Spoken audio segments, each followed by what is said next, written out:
Welcome back, guys. Welcome to another video. My name is Hector, aka Flawless STI on Instagram. I posted right here somewhere, so you guys can follow me if you guys haven't done so already. Today's kind of like a podcast type of video. Hope you guys enjoy it. So if you guys are new, subscribe, like. If you guys are ready to hear this, where should I start? So 5 things, or a couple things that you guys should do before you start modding your Subaru. Well, actually, first mods you should do before you actually start modding it like crazy. So let's just jump right into it. Again, guys, I know you guys seen a lot of videos like this before, and I'm here to tell you guys it's not. Subarus is kind of like complicated if you guys don't do it right. If you guys do it right, then piece of cake, everything will go flying colors. And then again, it is a Subaru, so you're gonna enter those chances of possibly maybe blowing it up eventually, but it happens. Don't let that get you down. But if you do it right, the lifespan of that motor will be lasting you longer, and also it depends on how you drive it. But anyways, let's jump right into it, guys. So here's my top things that you guys should first get before you're even thinking about getting an intake or downpipe or blow valve, etc., etc.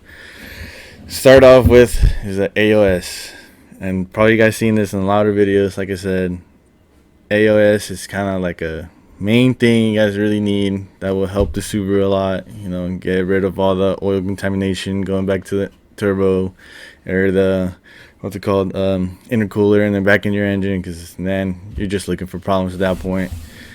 The brands that I would go with is either IAG or Cobb. Those two are pretty much hand in hand. IAG, it's literally the same thing, just named differently, but it's personal preference, whatever you guys want. Some people like more Cobb stuff, some people like more IAG stuff, but either of those are perfectly fine. They do fantastic jobs. I know a lot of people having no issues running 400, 500 on a stock block. On 500 on a stock block only for 2019 and up. But 2018 and down, 400, it's kind of like the safest limit you could go. So I don't want you guys getting your hopes up and all thinking you hit 500, 400, just like that. But like I said, guys, AOS is #1 thing. Before you even think about even getting the Axis Sport, get a AOS. Number 2 is a cylinder fork cooling mod.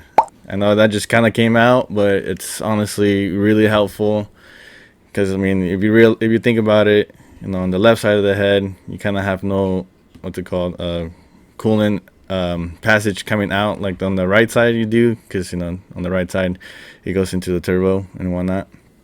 It goes into the turbo back into the head, so it has like a better passageways through the head.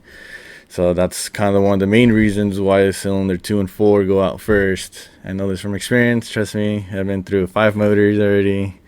Unfortunately, I had to learn somehow, but now I'm here to tell you guys what to do and how to do it, because I have this one. This one blew up on me once, because of not having all the supporting mods that I needed, unfortunately. But here we are. Then when I did get all the supporting mods, car lasted the cylinder fork cooling mod is the way to go.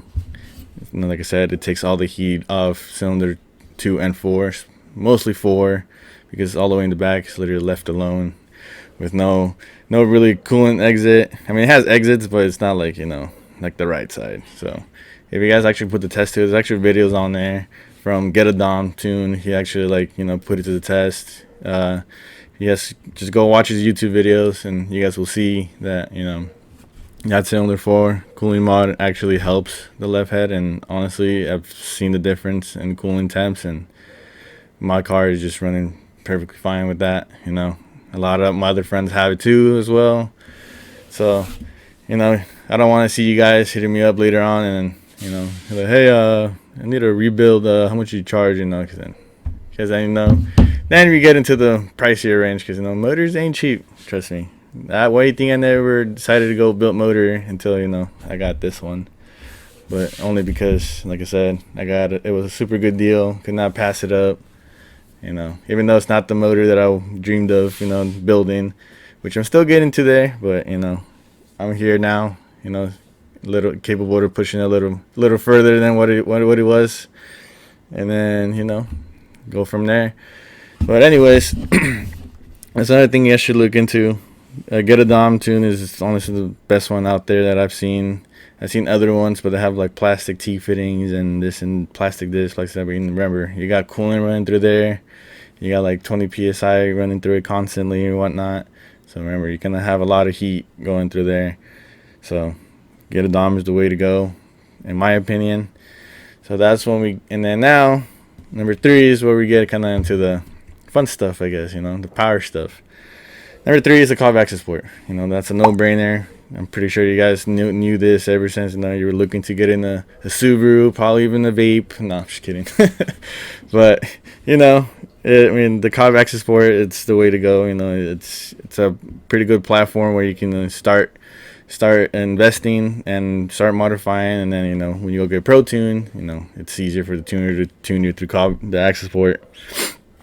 So with that being said, do not take the OTS maps as being the fun maps. Like you go balls deep on it and just full sending that your car, because then you're gonna have headaches later on. Because then again, like I said, that motor's gonna blow even if you have a AOS or cylinder for coolant mod, only because they're not meant for your car. Those OTS maps are just pretty much a base map. I cannot stress this enough. It's just a base map, guys. Don't let it think just because it says it supports the intake and then a downpipe or whatever, doesn't mean you can full send it. It's just to get you to point A to point B without any any issues, without stepping on it. Like I said, it's pretty much a base map tune. So be careful, guys. Especially if you have different brand name intakes and whatnot. So majority of the Cobb Access Port of the shell maps are made for their their mods. So like a Cobb SF intake, a Cobb catted downpipe, and then a Cobb catback or something like that. I'm not saying just because you have those mods it will work perfectly fine. I mean, you might get the chance that it will work better than others, but remember the car they used to tune it on was one of their cars, and every car is different. Trust me, 2 of my buddies had literally million mods, literally same intake, same exhaust, same downpipes, whatever, and then literally made like a couple. It was kind of the same map, but it was different at the same time. Our tuner had to clean up one and the other. So like I said, guys, the Pro Tunes are kind of the best way to go. So that's where it comes to number 4. Save up money for a Pro Tune. You go anywhere from $400 to $500, depending on where you live at. Over here is $500 for a 91 tune, but then when you have the $500, then you start thinking about getting a intake, downpipe, even a blow-off valve if you want to, or boost controller, fuel pump, and then fuel injectors. Then you can make a little more power than the OTS maps can provide for you. So and that way you'll be happy too. You won't have you won't be having those headaches like I did in the past, because I was thinking, oh, the OTS maps are good enough, it says it supports the intake and the downpipe, and then here we go, 2 motors later, and then here we go get a Pro Tune and whatnot. So yeah, end of the day you're gonna end up pretty much you're gonna be like me. So let's take a moment of silence for all those motors that are blown. Cover her ears because we don't want her to hear it, but she's been through one. My hatchback, like I said, I've been through 3 of those, right? 3 of those, 1 on this one. So like I said, rest in peace to all those cylinder 4s. So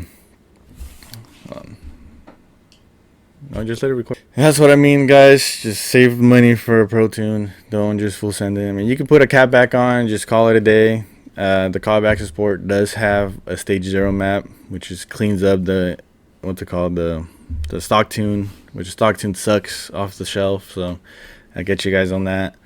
But just stay in stage 0. And like I said, don't beat on it. It's not meant to be beat on. It's just to get you to point A to point B without any issues, without any codes popping up, because then, you run into problems if you don't use it. But then again, like I said, you do it right the first time. Don't make the same mistakes I did, because then you're going to be $30, $40, $50,000 in debt, or, down, because, you're going to be building motors and whatnot.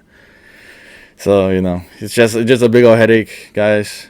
I cannot stress this enough. Do it right the first time. Take this tips as, something you guys should, fall upon.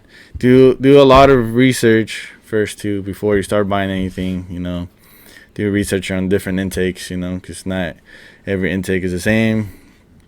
As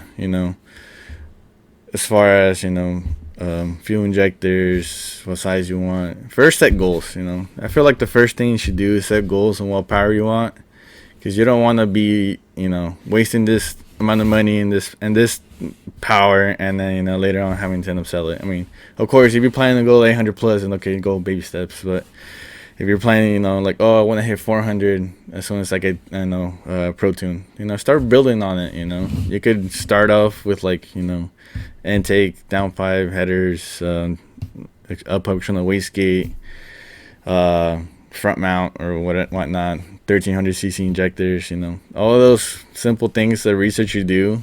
Even ask me, ask anybody who's actually been through all these power levels.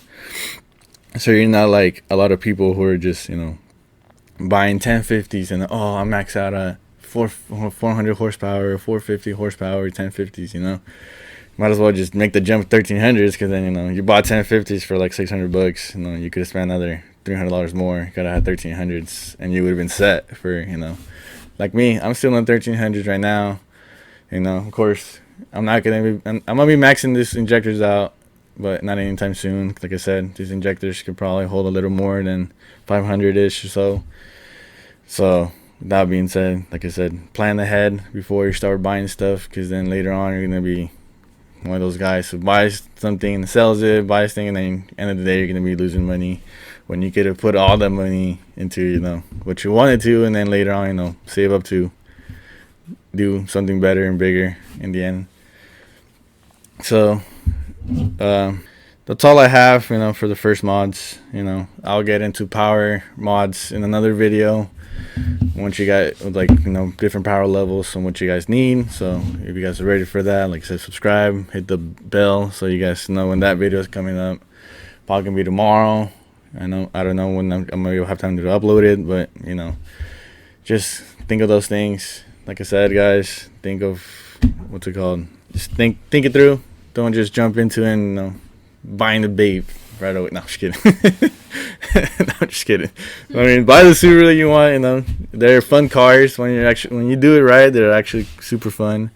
When they all these noises that it makes, especially when you start reaching different power levels and you make different noises, and the car makes it just feels so much. It's a lot of fun. Trust me, guys. Don't be expecting it's not like a V8 where you throw a couple mods on and then you're making 1,000 horsepower. Of course not. Subaru's a lot of fun. I love this platform. That's why I came back to it, even though I told myself I wasn't. But here we are again. 2018 STI with the big ass turbo. So yeah. Anyways, guys, like I was saying, in the later videos, I'm started doing power stuff and the do's and don'ts and whatnot, what I think is best, to get the different power levels. But for now, this is what I think is ideal to get before you even start modding these cars, because like I said, you're just gonna end up hating Subarus, end of the day, because you're gonna be like, oh, I see other people doing it, how come they don't blow up? And then here comes the bad Suvi name, that everyone knows. If you do it right and you do it smart and you actually take care of the car and do research, like I said, then you'll have a lot of fun. Trust me. A lot of people, I know that been running 400, 500, 600 horsepower, never had issues, because they knew what they were doing. They had their research behind, and all of that good things. So also tuner wise, do your research on tuners, because on my hatchback I had a tuner issue, unfortunately, and you know that's what kind of that's kind of what made me lost motivation because I had a built motor. Yeah, guys, hope you guys enjoy this video. That's all I really have to say today. Hope you guys enjoyed it. If not, then well, oh well. I'll try to get better at this. Give me your feedback. What do you guys think? Let me know if this was helpful enough for you guys, and you know what else you guys want to hear or see me talk about. You know, fortunately I couldn't have anyone co-host for me because you know they're busy with their lives, which is understandable. You know, it is Wednesday today, so end of the day, like I said, guys. All right, guys, catch you guys in the next one. Peace.